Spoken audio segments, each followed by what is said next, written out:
Yeah. Hi, this is Fred Migliore. I'm the host of FM Odyssey. I am here with Steve Matteo, who is our co-producer. I do most of the music stuff on the radio for 35 years now, this upcoming April. And Steve has been writing, and he's a journalist, and he has written books. He's an author for about the same amount of time. So video is a jump for us because this is what we'd like to do and expand a little, like FM Odyssey After Hours. You can listen to my show at fmodyssey.com. It airs on Sundays Eastern Time from 10 to 1 p.m. If you go to the archive section of FM Odyssey, you can hear past shows if you can't be around on Sunday morning. And what else can I tell you? Please let us know what you think of this. We're just kind of in the infant stages here of figuring out how to do video stuff here. And we would love to hear what you like, hear what maybe we could change, what we could do to improve, feedback. So maybe like the page, that would be a first beginning. And then you can tell us what you think. Huh, Steve? Yes. Yes. It's great to be here, Fred. Yes, please subscribe. Check it out. This is about the fifth or sixth show that we've done. So we have a number of shows that are already up there. Hmm. And again, like Fred said, is Fred has been the host of FM Odyssey, which is a nationally syndicated radio program. It's been on the air for 35 years. It's won many awards. He's interviewed just about anybody that you can imagine, and even those people that don't talk to anybody else other than Fred. And on the other hand, I've spent most of my time writing about music for various newspapers and magazines, including the New York Times and Rolling Stone, for example. I've written three books, two on the Beatles, one on Bob Dylan. And so we're trying to take this combination of skills and background and put it together and talk about music and show people, CDs, records, box sets, um, just to have some fun and work together. And we really would love some feedback. The show, this thing we're doing here, really is an extension of FM Odyssey, which, as I said, is a long-running, award-winning, nationally syndicated radio program. And especially you folks who are already listeners to FM Odyssey, we especially want to engage you. And really, we would love any kind of feedback. And if we get something wrong, or you want to point out something, or turn us on to an album or an artist or something like that, please go right ahead. We really want to make this interactive. And so, Fred, why don't you tell the folks what we're doing today? Well, Steve, what we're doing today, I remember it very well. 10 years ago, back in February, it was February 6, 2016, when we lost Dan Hicks. And I always had an affinity for him, and so have you, because when we were much younger, when we still had fragile eggshell minds, we were turned on to a record that came out in 1973 from him that we'd never heard of him before. It was called Dan Hicks and the Last Train to Hicksville, and fell in love with that from a gentleman that has just influenced us with music many, many years ago that we still carry to this day. And I guess it's his, Al Bassio is the person that I'm talking about, is the reason we're talking about this album today. So it was released originally on Blue Thumb Records, and it was later released, I think, MC, was it MC or Epic or somebody Yeah, bought. it was originally on Blue Thumb, and it was reissued on MCA, which they swallowed up Blue Thumb Yeah, so Records. So show the this is the cover. album. It's Yeah, Dan show. Hicks and the Hot Licks, and it's called Last Train to Hicksville. So show the cover, because the cover's kind I'm of showing it, but you know what's happening? I'm I'm I'm testing out some new ways to do this here, and I think it's blurring it to some degree. Yeah, it looks Okay. like it. The corner where your hand So, is looks but you okay. But get anyway, you get you get the idea. You get the yeah, idea. You know what? yeah, I'm there gonna you I'm go. gonna try to hold it a little closer, but you get the idea. This is what I Yeah, mean about we're just trying to get this thing started here. right. So, uh, if it, like Fred said, is we were exposed to this gentleman. We had no idea who he was. And over the years, we continued to listen to his music. And interestingly enough, sort of where he started was in a group called the Charlatans. Now, some of you out there are going to say, "Oh, you mean that British post-new wave band?" No, no, no, that's the Charlatans UK. I'm talking about the Charlatans who started in San Francisco in 1965, and they became popular by playing at a place. I took some notes here. They played at a place called the Red Dog Saloon in Nevada, and it was sort of what became the San Francisco scene before that, and it was happening in Nevada. And I have this I don't know how to describe this. I have these posters that they're reproductions of posters from the San Francisco music scene. And I have one here. And again, I know this is a little hard to see. I have one of the Charlatans here. Hmm. Okay. Now, Dan Hicks is not in this picture. Okay. He was in the group very briefly. He was the drummer. And then for a very short amount of time, he was the lead singer. And then he left and started his solo career. And he immediately started this group called Dan Hicks and the Hot Licks. And to describe their sound is not easy because they kind of mix like bluegrass, jazz, swing, folk, rock, pop. The music has a real kind of sense of humor to it too. It's a little bit for people who don't know him at all. It has a little bit of that kind of asleep at the wheel. Bette Midler, even very early on, was kind of doing this kind of like sort of.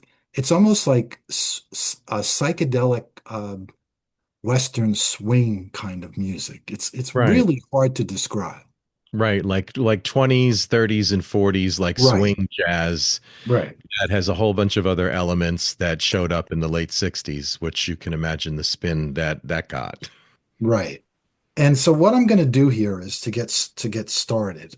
I'm going to show a few of the early albums. And again, I'm sorry if we're having a little technical difficulties, but this was actually the very first album that he did. This came out in 1969 and it's called Original Recordings. And it's Dan Hicks and the Hot Licks. This is actually an import of it. This was when I bought this, it was at a time that his music was so obscure that the only way to get it, to get vinyl copies of it, was to get British imports of it, even though he's an American artist. And so this was the very first album, and called Original Recordings. You can kind of see this sort of Western kind of motif that's going on the cover, because he was very much into that kind of California cowboy sort of thing. And then he did I have another vinyl album of his, and this one was called Striking It Rich. And original copies of this looked and replicated very much like a book of matches, And if you can imagine it.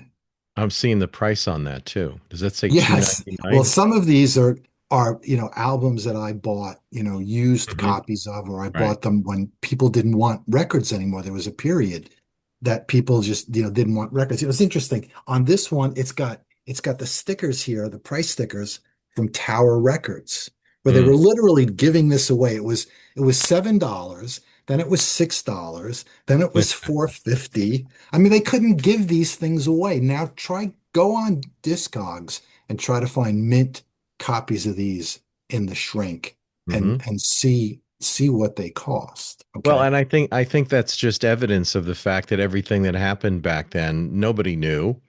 That Right. 50 years later, the Beatles, everybody, Right. everything that we listened to, nobody knew 50 years ago. And as I've mentioned before to our audience on the radio, is that, I started out doing this show 35 years ago because I enjoyed the music so much. And I never really thought about how my role has kind of evolved into a curator now and somebody that is preserving history. I didn't think 35 years, I had no idea 35 years ago that there would still be playing a lot of this stuff would be as popular, even more popular, because people didn't know like Dan Hicks back then that like they do now. So it's pretty amazing, I think. Right. And then this is another again, and again, I'm sorry here. This is the way this looks here. So this is a CD of an album called Where's the Money? Okay. Hmm. This was another one of the early albums. And I don't have this on vinyl. I only have this on CD. And so three records, the two records in the CD that I just showed you, those are the three releases that came out before Last Train to Hicksville. And Mhm. that was a popular album. It was an album that a lot of people listen to. I mean, he kind of comes out of this San Francisco scene, but he sort of kind of does his own thing. And in the 70s, he was around. He was one of the people. I mean, he was on the Tonight Show. He was on the Flip Wilson show. He was around. He was somebody that was, if you were hip and plugged in, and we weren't, we just knew somebody who was, then you knew about him, and you were exposed, to his music. And there are some probably easier to find CDs out there. Although I was looking around today, and it's amazing how so many of these things are either out of print or they're hard to find. So this was a CD that came out. It was like a reissue. It's called The Most of Dan Hicks. And basically what this is pretty much that album I showed original recordings with some other things that are a little more rare. And then another one that would be, somewhat easy to find is this one, and it's called Return to Hicksville. And this is sort of like a best of these albums that I've been showing you. That's basically what this is. It's kind of an overview. And these are probably not that hard necessarily to find, or maybe a little bit, but they're not going to be that all that expensive to find CDs. The vinyl is going to be maybe a little tougher and a little more expensive, especially in good condition. So that sort of sums up what defined him in the beginning and made him, kind of who he is. Um, but then he went on to make a bunch of other albums. And we're only going to show a couple of these. Okay. So he did these other albums. He had this group called the Acoustic Ah, Warriors. I love that album. Yeah. And they were kind of different. Dan Our Hicks and the audience Hot, knows that record really well. That song, Up, Up, Up. right. Dan Hmm. Hicks and the Hot Licks, a lot of what that focus in that group was he had these two female backing singers. And they were very much a part of the sound and kind of the look and the whole sort of appeal. And so that part of his career ended. And then he did various things. And then the Dan Hicks and the Acoustic Warriors, that's this CD. And this is another one that's probably not that hard to find. So he So, did so this was later was on. was Marianne Price and Naomi Eisenberg singing with him on that? I can't No, recall. no, I You don't know. believe so. No, no. Like Okay. I said, those first few albums, the first like four or five albums, four, I believe, was him and the girls, as he used to put it. And then they were out of the picture, except for Right. occasionally they would do like a sort of a reunion concert or a Yeah, I'm reunion tour. probably thinking of Tangled Tales. I think that's when they reunited with him. I think they Yeah, it did. might have been just a one-off thing. And then Hmm. this is another one. This is a live album of his. And what's great is the music is great, but Dan Hicks is one of these guys who's like he's very sort of dry, and Hmm. he's kind of a little aloof. And here's a great way to describe him if people can remember this. If anybody remembers Fernwood Tonight, he would be the I was just perfect thinking of that. Fernwood Yeah. Tonight guest. He Hmm. would fit right in with with Hmm. uh, with Martin Mull and Fred Willard. He would Hmm. musically and in terms of his kind of counterculture approach. He's an interesting guy to say the least. And having said that, before I jump into the last part of this,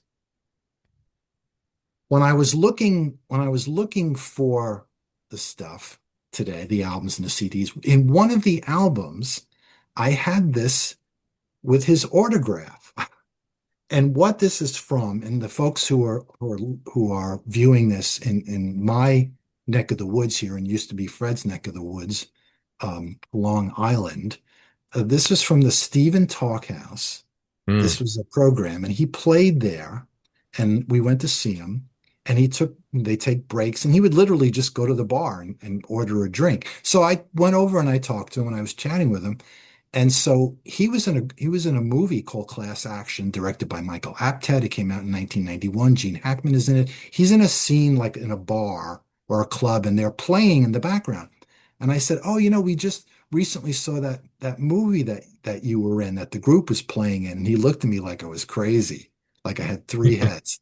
And it only took me about a couple of seconds to realize that he was pulling my leg. And I said, "You're pulling my leg, aren't you?" And Hmm. he goes, "Yeah." And he's this very sort of laconic kind of, with the dry sense of humor. He's a big, tall guy, and he's funny. He's got a little bit of that, almost like George Harrison kind of, you Cheeky know, kind of, kind yeah. of dry kind of wit. A little bit like he reminded me a little bit of Donald Fagen in that way, just Mm. very witty and one of these people who does not suffer fools gladly. So for a number of years, what he did was, he, believe it or not, he made Christmas albums. Okay, as insane as that sounds. And the first one is this one. Okay. And the group is called the Christmas Jug Band. Okay. And it came out of these shows that he used to do in California every year. He'd do these Christmas shows, and they do this like jug band kind of Christmas music. And again, I With Maria apologize for Muldaur, yeah, with Maria looking so great. Muldaur, and Yeah, mhm. and they made a bunch of these. They made a bunch of these. I have a couple of the CDs too here. Um, Here's another one, the Christmas Jug Band. And again, I apologize that doesn't, it's not looking so There great. you go. That's Yeah. good. And then here's another one called Jugology. Hmm. Okay. Looking a little better there. I've showed all this stuff here, but I know I have more. And there's things that I had that I went to look for and they weren't there. So I assumed that they grew legs and they just walked away, you know. Hmm. Sure. And they're not misfiled. One of them I know is not misfiled. It has just disappeared. Hmm. As if by wizardry. It has just completely disappeared. So we wanted to do this to sort of remember Dan Hicks, because we lost him 10 years ago. And we highly recommend checking out his music. We've tried to describe it, but you almost can't really describe his music. It's And almost last, indescribable. right, and But Last Train to Hicksville is a good place to start out. yes, I was just going to say that. And also what I wanted to mention too is if you'd like to get a really good flavor of who he is. I mean, I always like try to get to that place with an artist to try to, you hear them musically, but it's nice to hear how they click just as a human being.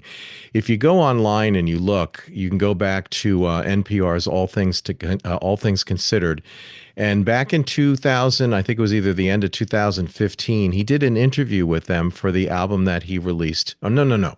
This was 2013 is when Tangled Tales came out. And he did an interview with All Things Considered. If you go back into those archives and type in Dan Hicks, it will be a really wonderful introduction to how he was, as Steve was trying to explain, his wittiness, his personality, his dry sense of humor. And he's just hysterical to listen to. He's like on his own planet, right, Steve? Yeah, he's out there. There's Hmm. a song by Michael Franks called "Wanna He's No Home," and it's Michael Franks writing about when Dan Hicks was staying at his place or something, and, Hmm. and the interaction that he had with his housekeeper. And Hmm. I can't even describe it. I was going to pull out the album, but I would have, doing this all day. So what's One it other thing called? I wanted to mention is when he first started Dan Hicks and the Hot Licks, David LaFlame was in the group. And Fred, you Mm. know who David LaFlame is Oh, sure. from the Mm. group It's a Beautiful Day, who did the song White Bird. That's what they're most known for. They're in the film Last Days of the Fillmore. They're in that film. Hmm. Um, and I had completely forgotten about that until today. And we wanted to honor him because he's a unique artist that most people may not know about. And I found it hard to believe that it's been that long, that it's been 10 years. Right. But Well, thank you for enlightening us. We only have a couple of minutes left here.